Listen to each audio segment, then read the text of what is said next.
Bismillahirrahmanirrahim. Assalamualaikum warahmatullahi wabarakatuh.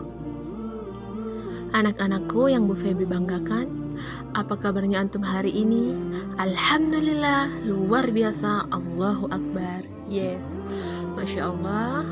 Anak-anakku yang Bu Febi cintai, semoga antum semua selalu dalam keadaan sehat walafiat dan selalu melaksanakan ibadah di rumah dan juga selalu membantu Umi dan Abi.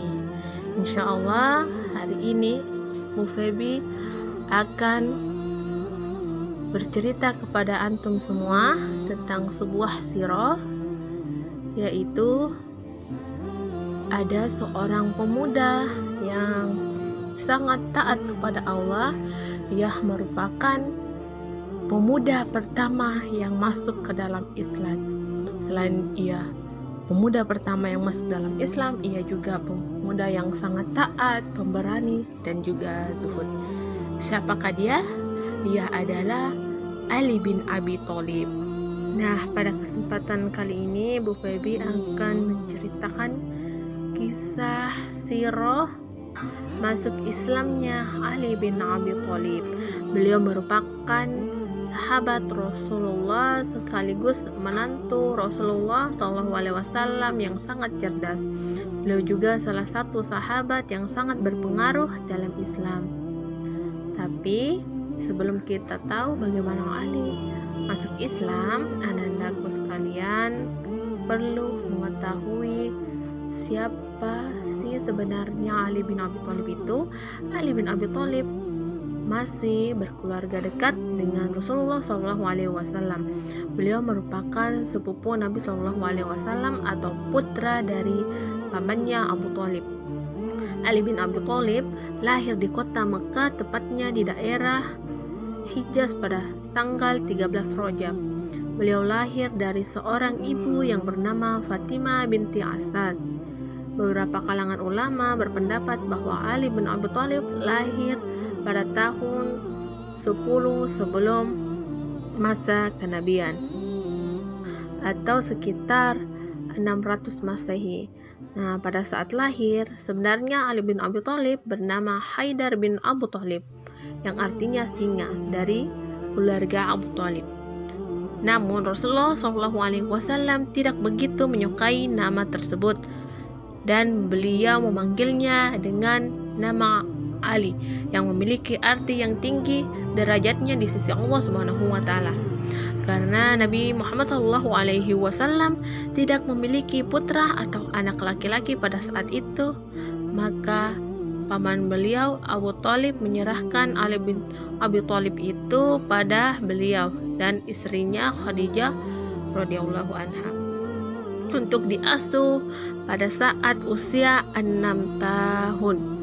Akhirnya Rasulullah SAW mengasuh Ali bin Abi Thalib hingga ia dewasa dan Rasul mengajarkannya banyak hal. Nah, karena Ali bin Abi Thalib tinggal bersama Rasulullah ketika Rasulullah diangkat menjadi Rasul dan mendapatkan risalah untuk menyampaikan Islam, Ali pun langsung diajak oleh Rasulullah SAW untuk masuk ke dalam Islam. Ali bin Abi Thalib juga merupakan orang yang pertama yang masuk Islam sebelum para sahabat-sahabat lainnya. Ia mengakui kenabian Muhammad SAW saat usianya masih sekitar 10 tahun. Meskipun ia masih kecil, Ali sudah mengenal Islam dengan sangat baik dan beberapa kalangan ulama menyebutkannya sebagai orang kedua yang masuk Islam setelah Khadijah radhiyallahu anha. Bagaimana sih kisahnya? Nah, beberapa waktu setelah Rasulullah SAW diangkat menjadi Nabi dan Rasul, Ali bin Abi Thalib menyaksikan bagaimana Rasulullah SAW dan Siti Khadijah melaksanakan sholat, di mana pemandangan aneh itulah yang membuat Ali merasa terheran-heran, rasa penasaran tentang peribadahan Rasulullah SAW membuatnya ingin bertanya setelah Rasulullah SAW melaksanakan sholat bersama Bunda Siti Khadijah. Dan pada saat itu Rasulullah SAW menjelaskan dan mengajak Ali bin Abi Thalib untuk memeluk agama Islam. Dan beliau berkata, ini adalah agama Allah yang diridhoinya dan telah diutus rasul-rasul sebelum aku untuk menyampaikannya. Aku mengajakmu untuk beriman kepada Allah Subhanahu wa Ta'ala, Tuhan yang Maha Esa, tiada sekutu baginya, dan meninggalkan menyembah Latta dan Uzzah atau berhala. Ali bin Abi Thalib saat itu masih sangat kecil pun, sehingga ia menjawab, apa yang engkau katakan adalah sesuatu yang sangat benar. Maka sebelum aku mengambil keputusan, aku akan merundingkannya terlebih dahulu kepada ayahku. Nah, mendengar jawaban yang begitu polos, Rasulullah SAW berkata kepada Ali, wahai Ali, jika kamu belum masuk Islam, sebaiknya engkau tidak memberitahukan berita ini kepada ayahmu. Nah, pada malam hari setelah kejadian tersebut, Allah Subhanahu wa Ta'ala membuka pintu hati atau membuka hati dan memberikan Ali bin Abi Thalib sebuah petunjuk darinya. Dan pada pagi harinya Ali menemui Rasulullah SAW dan ia berkata, wahai Rasulullah SAW, bagaimana caraku untuk memeluk Islam? Rasulullah SAW menjawab, bersaksilah bahwa tiada Tuhan selain Allah, tiada sekutu baginya, dan Muhammad adalah utusannya, dan lepaskanlah segala keyakinanmu terhadap semua berhala dengan berikrar sesuai dengan perintah Rasulullah SAW.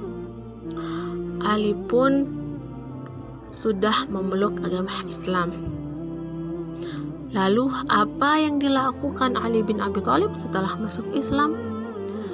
Di mana dikisahkan Ibnu Ishaq berkata bahwa jika waktu sholat telah tiba, Rasulullah pergi ke Shib, jalan di antara dua bukit bersama Ali bin Abi Thalib dengan diam-diam tanpa sepengetahuan ayah Ali, yaitu Abu Thalib, paman-paman beliau dan kaumnya. Kemudian Rasulullah SAW dan Ali bin Abi Thalib mengerjakan sholat di Shib tersebut. Pada sore hari keduanya pulang ke rumah. Itulah yang keduanya lakukan dalam waktu tertentu hingga akhirnya Abu Thalib menemukan keduanya sedang sholat. Dan banyak orang yang berkata bahwa Abu Thalib berkata kepada Ali bin Abi Thalib, anakku, agama apa yang engkau anut? Ali bin Abi Thalib berkata, ayah, aku telah beriman kepada Allah dan Rasulnya. Aku membenarkan apa yang beliau bawa, sholat bersama beliau dan mengikuti beliau. Lalu Abu Thalib berkata kepada Ali, jika ia mengajakmu kepada kebaikan, maka ikutilah dia.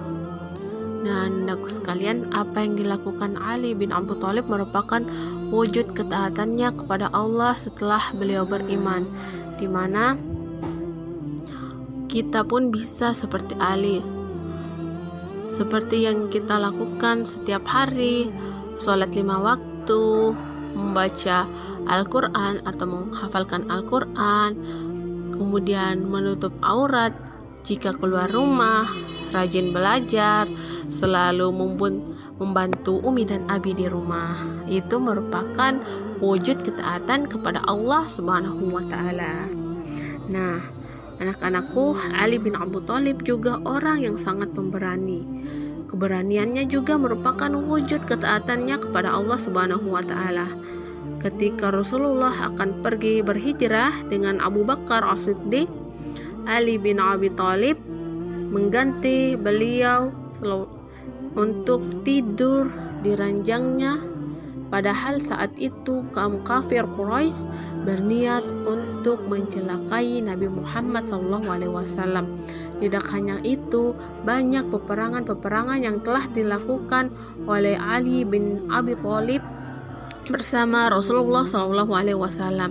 Di antaranya adalah perang Badar, perang Khandaq, perang Khaybar, dan perang-perang lainnya, kecuali pada saat perang Tabuk. Karena saat terjadinya perang Tabuk, Ali bin Abi Thalib sedang menggantikan posisi Rasulullah SAW untuk menjaga kota Madinah Al-Munawwarah dari serangan musuh. Nah, kita juga mengetahui bahwa Ali bin Abi Thalib berhasil menghancurkan benteng Khaybar pada perang Khaybar dan juga membunuh musuh termaksud Ammar bin Abdi Wud pada perang Khandaq. Nah, apa yang dilakukan Ali dengan mengikuti perintah Rasulullah merupakan bentuk ketaatan kepada Allah Subhanahu wa taala, sebagaimana firman Allah dalam Quran surat An-Nur ayat 80, barang siapa menaati Rasulullah Muhammad maka sesungguhnya dia telah menaati Allah. Dan barang siapa berpaling dari ketaatan itu, maka ketahuilah kami tidak mengutusmu Muhammad untuk menjadi pemelihara mereka. Nah, anak-anakku, Masya Allah, kita sudah mendengar bersama tentang kisah Ali bin Abi Thalib. Semoga bisa memotivasi kita semua untuk senantiasa taat kepada Allah Subhanahu wa taala. Nah, anak-anakku, demikianlah yang Bu Febi sampaikan. Semoga bermanfaat untuk antum semua dan antum bisa mengambil pelajaran dan mencontoh apa yang dilakukan oleh Ali bin Abi Thalib, di mana ia pemuda yang sangat taat, kemudian selalu beribadah kepada Allah. Nah, antum juga harus mencontoh beliau, seperti antum rajin sholat 5 waktu, selalu rajin belajar, membantu umi dan abi, serta menjalankan ibadah-ibadah wajibnya antum. Nah, Ibu Guru akhiri dengan ucapan Alhamdulillahirabbil alamin. Wassalamualaikum warahmatullahi wabarakatuh.